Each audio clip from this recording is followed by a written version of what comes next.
Hello students, good evening, welcome back to our channel. So पिछले video में हम लोग ने देखा था कि वन अनपेड इलेक्ट्रॉन के लिए हम लोग किस तरीके से स्प्लिटिंग देखते हैं। अब हम लोग देखेंगे complexes transition metal complexes having more than one unpaired electron. ठीक है, इसके लिए हम लोग क्या करते हैं, सबसे पहले टर्म सीखते हैं ZFS। ZFS का मतलब होता है जीरो फील्ड स्प्लिटिंग, है ना। तो अगर आपकी स्प्लिटिंग जो हो रही है इन एब्सेंस ऑफ, यहाँ पर क्या होता है, फील्ड जो है अपने आप ही ब्रेक हो जाते हैं in absence of magnetic field. Magnetic field के बिना ही लाइंस आपकी स्प्लिट हो जाती हैं, तो उसको हम लोग बोलते हैं जीरो फील्ड स्प्लिटिंग। तो यहाँ पर ठीक है, और इसमें एक टर्म और आता है क्रैमर्स डीजेनरेसी। क्रैमर्स डीजेनरेसी का मतलब क्या है कि जब भी हम किसी स्पिन देखते हैं तो स्पिन के हिसाब से स्पिन मल्टीप्लिसिटी एक टर्म आपका निकल के आता है। ठीक है, जैसे मान लेते हैं कि आपको एस की वैल्यू 1 दे रखी है। ठीक है, तो इसका अगर आप मल्टीप्लिसिटी निकालोगे तो ये कितना हो जाएगा, 2 इंटू 1+1 कितना आ गया 3। तो 3 को आप कैसे निकालोगे, इस तरीके से, पहले आप लोग को 1 में से 1 सब्ट्रैक्ट करो 0 में से 1 सब्ट्रैक्ट करो माइनस। तो ये आपकी इस तरीके से स्प्लिटिंग आ रही है, यानी कि इनिशियली 3 लेवल्स आपके हैं, +1, 0 और -1। क्रैमर डीजेनरेसी क्या होता है, ऐसे दो क्वांटम नंबर जो जिनकी वैल्यू सेम है वो इस तरीके से स्प्लिट हो जाते हैं। 0 तो वैसे ही रहेगा, ये स्प्लिट हो जाएगा इस तरीके से, +1 और -1। तो ये आपकी बोली जाती है क्रैमर्स डीजेनरेसी बोला जाता है। लेवल्स आपके स्टार्टिंग में 3 थे, लेकिन वो इस तरीके से स्प्लिट हो गया। इसको आप ऐसे लिखोगे, यानी कि ये लेवल तो आपका वैसे ही रहेगा और ये इस तरीके से ब्रेक हो गया, +1 और ये -1 और ये 0। यानी कि इस तरीके की डीजेनरेसी जहाँ पर ऐसे लेवल जिनके क्वांटम नंबर सेम है वो अपना एक अलग लेवल बनाते हैं और बाकी जो है वो अलग रह जाते हैं, तो वो इस तरीके की डीजेनरेसी को हम लोग क्रैमर्स डीजेनरेसी बोलते हैं। ठीक है, जैसे कि मैं आपको अभी आगे करके दिखा देता हूँ। जैसे मान लेते हैं 3 अनपेयर्ड इलेक्ट्रॉन अगर है, 3 अनपेयर्ड इलेक्ट्रॉन, तो उसके लिए स्पिन मल्टीप्लिसिटी क्या बन जाएगी, 2 इंटू 3 इंटू सॉरी इसमें अगर आप देखोगे तो एस की वैल्यू टोटल क्या हो जाएगी, 3 इंटू 1/2, यानी कि कितना हो गया, 3/2 हो गया। ठीक है, 3 अनपेयर्ड इलेक्ट्रॉन का स्पिन क्या हो गया, 3/2। तो उसको सबसे पहले लिखना है यहाँ पर 3/2, इसमें से माइनस करोगे आप 1, तो कितना आ जाएगा 1/2, फिर 1 माइनस करोगे कितना आ जाएगा, -1/2 और -3/2। ठीक है, डीजेनरेसी अगर हम देखेंगे यहाँ से तो 2s + 1 = 2 इंटू 3/2 + 1, कितनी डीजेनरेसी आ रही है, 4 आ रही है। अच्छा, यहाँ पर माइनस कैसे करना है, बस आपको ये ध्यान रखना है, जो वैल्यू यहाँ पर आती है उसको सबसे पहले ऊपर लिख दो। अब देखते हैं इसमें से मैंने क्या माइनस किया कि यहाँ पर ये आ रहा है 2/2 1, तो 1 सब्ट्रैक्ट करना है, 1 सब्ट्रैक्ट किया ये आ गया, 1 सब्ट्रैक्ट किया ये आ गया, 1 सब्ट्रैक्ट किया ये आ गया। तो स्टार्टिंग में अगर आप देखोगे तो आपके पास 4 लेवल्स लिखे हुए हैं। ठीक है, 3/2, 1/2, -3/2 और -1/2। तो अगर इनकी डीजेनरेसी ब्रेक होगी तो इस तरीके से ये ब्रेक हो जाएगी। ठीक है, 2 लेवल्स का क्वांटम नंबर अलग है और 2 लेवल्स का क्वांटम नंबर अलग है। तो यहाँ आपका आ जाएगा 3/2 प्लस का माइनस का 3/2 और ये 1/2 और ये माइनस का 1/2। तो इस तरीके से आपकी बन रही है डीजेनरेसी। तो यहाँ पर कितने पेयर्स हो गए डीजेनरेट, क्रैमर डीजेनरेट कितने पेयर हो रहे हैं, 2 पेयर्स। ठीक है, इसी तरीके से आप और भी वैल्यूज़ के लिए फाइंड आउट कर सकते हैं। तो अब देखते हैं इसमें कुछ टर्म्स और होते हैं, जैसे मान लो आपसे क्वेश्चन में पूछा जाए find the number of fine lines. ठीक है, फाइन लाइन्स का मतलब क्या होता है, जितने भी आपके अनपेयर्ड इलेक्ट्रॉन होते हैं उनको हम लोग बोलते हैं fine lines, number of unpaired electron. ठीक है, अनपेयर्ड इलेक्ट्रॉन। और मान लो आपको बोला जाए number of hyper fine lines, तो हाइपर फाइन लाइन्स का मतलब क्या है कि अगर हम unpaired electron, number of unpaired electron की नंबर को किससे मल्टीप्लाई कर दें, अगर 2ni + 1 इस तरीके से मल्टीप्लाई करते हैं तो यहाँ पर आपकी हाइपर फाइन लाइन्स निकल के आती हैं। ठीक है, और यहाँ पर एक चीज़ और है कि जो सिलेक्शन रूल है आपका क्या होता है, +-1 और +-2। इसको हम लोग जनरली इग्नोर कर देते हैं क्योंकि ये यहाँ पर जो एब्जॉर्प्शन है काफ़ी नेग्लिजिबल टाइप के होते हैं, इसलिए तो आपका ms जो है, डेल्टा ms जो है +-1 के इक्वल होता है। ठीक है, तो हम लोग देखते हैं कुछ एग्जाम्पल्स। जैसे मान लो मैंने एग्जाम्पल लिखा ट्रांस TiH2O को 4 NH3 होल 2 तो आपको पता है Ti2+ जो है इसका कन्फिग्रेशन क्या बनता है, 3D1 बनता है। ठीक है, तो आप इसको इस तरीके से लिखोगे, ये 1 आ जाएगा यहाँ पर, है ना, ये T2G है और ऊपर आपका EG बनेगा। तो अगर हम यहाँ पर बात करें फाइन लाइन्स की, तो फाइन लाइन्स कितनी बनेंगी आपके पास, जितने अनपेड इलेक्ट्रॉन है। ओके सॉरी, ये 2+ आपका है ना, तो 1 मिनट रुकिए, इसके 2+ के लिए आपके यहाँ पर 2 इलेक्ट्रॉन्स होंगे, तो फाइन लाइन्स आपके पास आ जाएंगे 2। और यहीं आपसे पूछा जाए हाइपर फाइन लाइन्स, तो हाइपर फाइन लाइन्स के लिए आपको क्या करना पड़ेगा, सबसे पहले अनपेड इलेक्ट्रॉन यहाँ लिखने पड़ेंगे, उसके बाद आपको फॉर्मूला अप्लाई करना पड़ेगा।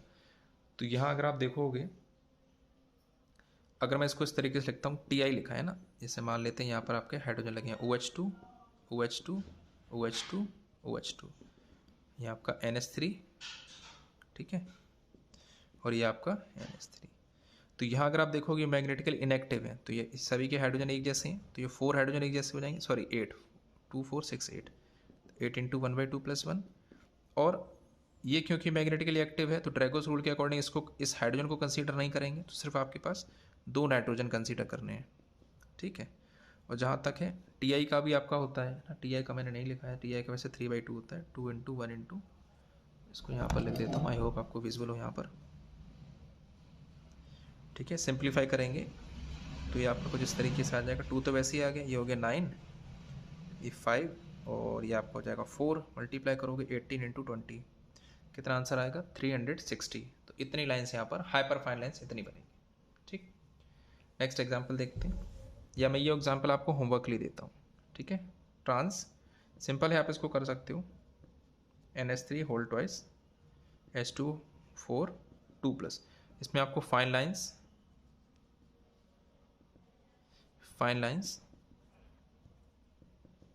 और हाइपर फाइन लाइन्स दोनों बता, ठीक है। अब देखिए यहाँ पर एक रिलेशन और होता है, जो हाइपर फाइन स्प्लिटिंग कांस्टेंट है, ये आपका इन्वर्सली प्रोपोर्शनल होता है इलेक्ट्रोनेगेटिविटी के, इलेक्ट्रोनेगेटिविटी ऑफ की एलिमेंट का मतलब वो एलिमेंट जिस पर वो रेडिकल या फिर अनपेड इलेक्ट्रॉन प्रेजेंट है, ठीक है। जैसे मान लेते हैं आपके पास 2 दे रखी हैं, CH3 और NH3। अब यहाँ पर अगर आप ध्यान से देखोगे, ठीक है, अब क्योंकि इलेक्ट्रोनेगेटिविटी जो नाइट्रोजन की इलेक्ट्रोनेगेटिविटी कार्बन से ज़्यादा है, ठीक है, तो अगर नाइट्रोजन की इलेक्ट्रिविटी ज़्यादा है तो वो अपने इलेक्ट्रॉन को अपने पास तक ज़्यादा रख पाएगा। जब इलेक्ट्रॉन को ज़्यादा रख पाएगा तो उस केस में जो स्प्लिटिंग है, ठीक है, इलेक्ट्रॉन को ज़्यादा स्पिन रख पाया तो स्प्लिटिंग यहाँ पर इस हाइड्रोजन के साथ कम हो पाएगी, ठीक है। तो इसीलिए ये आपका रिलेशन है, जितना ज़्यादा इलेक्ट्रोनेगेटिविटी होगी उतना ही कम स्प्लिटिंग कांस्टेंट होगा। क्यों नहीं हो, क्यों कम होगा, क्योंकि इलेक्ट्रॉन वो है ज़्यादातर उसी के साथ में है, वो स्प्लिटिंग करने के लिए उससे थोड़ा दूर हो ही नहीं पा रहा है, ठीक है। तो कंपैरिजन बेसिस पर अगर आप देखोगे तो जो CH3 रेडिकल है, इसका जो हाइपरफाइन स्प्लिटिंग कांस्टेंट है वो NH3 से ज़्यादा हो, ठीक। अब देखते हैं जो कैलकुलेशन होती है जी वैल्यू की, कैलकुलेशन ऑफ जी वैल्यू। तो जी वैल्यू की कैलकुलेशन क्या होती है, इस तरीके से आप फॉर्मूला याद रख सकते हो, GE आपका आता है 71.44 μ/B0। या आप डायरेक्ट फॉर्मूला याद करना, डेरिवेशन के चक्कर में नहीं पड़ना है। गीगाहर्ट्ज़ में आपकी होती है फ्रीक्वेंसी, और ये आपको लेना पड़ती है मिनी टेस्ला में। रिलेशन चाहो तो लिख लो, 1 टेस्ला = 10⁴ गॉस, 1 मिली टेस्ला = 10 गॉस, ठीक है, ये आपके रिलेशन। सेकंड देखते हैं कैलिब्रेशन मेथड। कैलिब्रेशन मेथड, इसमें क्या होता है, रेफरेंस जो हम लोग लेते हैं, रेफरेंस आपका होता है DPPH, ठीक है। फॉर्मूला आपका होता है डाइफेनाइल पिक्राइल हाइड्राजीन, ठीक है। स्ट्रक्चर में आकर ड्रॉ कर देता हूँ इस तरीके से,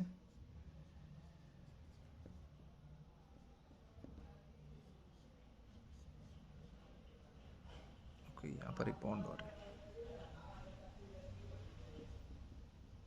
NO2 NO2 NO2, ठीक है। इसमें जो DPPH की जो वैल्यू होती है, जी की वैल्यू, वो आपके पास आती है 2.0036, और इसमें जो लाइंस हैं वो ट्रिपलेट बनती हैं, ठीक है, ट्रिपलेट,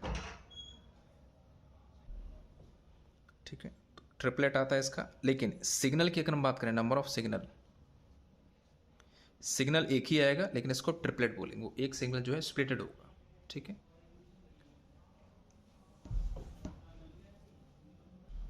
और सैंपल की मान लो अगर आपको जी वैल्यू निकालनी है तो ये आपका फॉर्मूला याद कर सकते हो, g sample is equal to g D P P H 1 minus delta V upon delta B.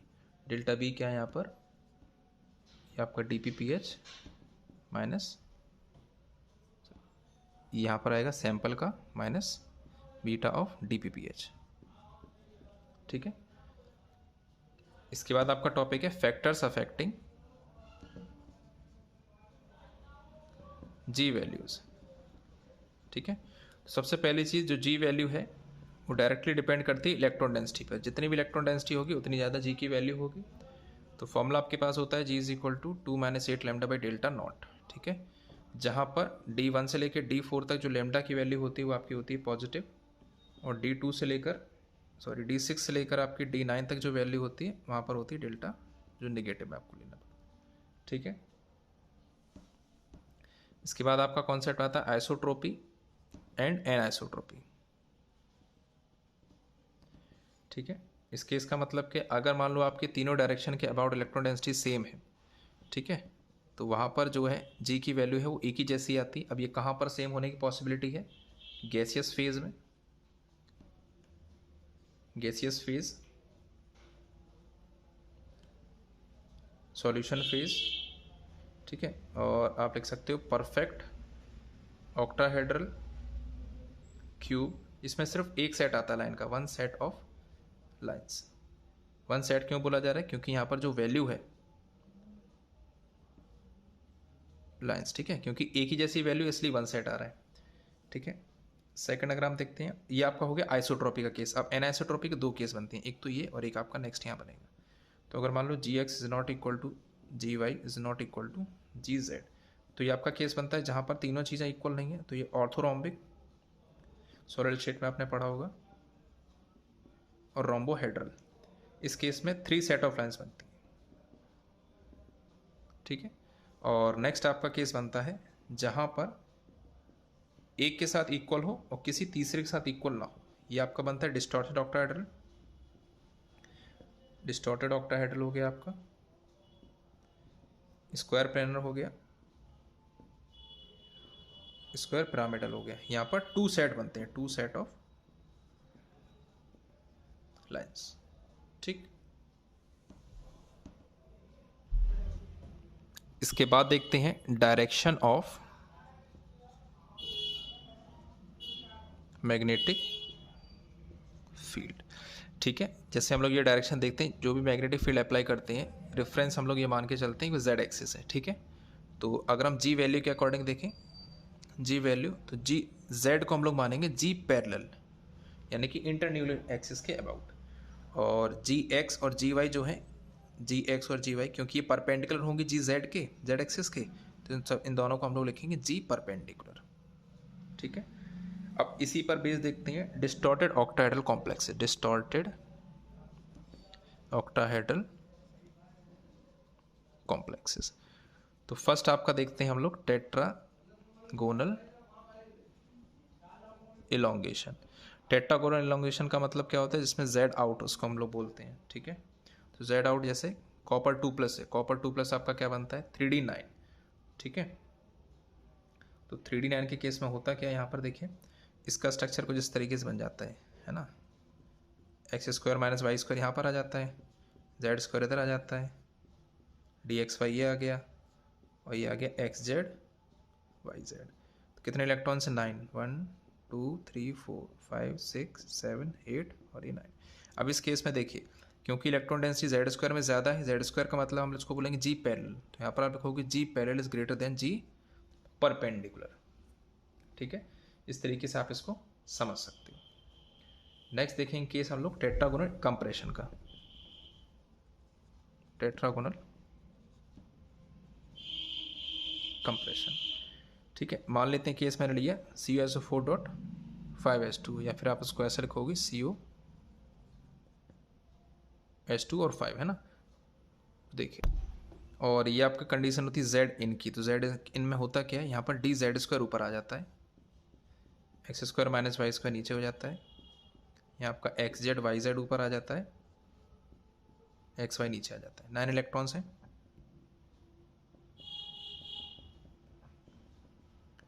अब इस केस में परपेंडिकुलर डेंसिटी ज़्यादा है तो यहाँ लिखेंगे जी परपेंडिकुलर ग्रेटर देन जी पैरेलल, और ये ग्रेटर होगा किससे, जी फ्री इलेक्ट्रॉन से, यानी कि 2 से बड़ी वैल्यूज आएंगी। प्रीवियस केस में भी आपको ये लिखना है, मैं लिख देता हूँ प्रीवियस केस जो आपका जेड आउट का केस था उसमें भी आपका ये फॉलो होगा, जी पर उसमें सॉरी जी पैरेलल था, जी parallel greater than g perpendicular greater than g free electron. ठीक, नेक्स्ट एंड लास्ट केस और देखते हैं इसका, स्क्वायर प्लेनर का। स्क्वायर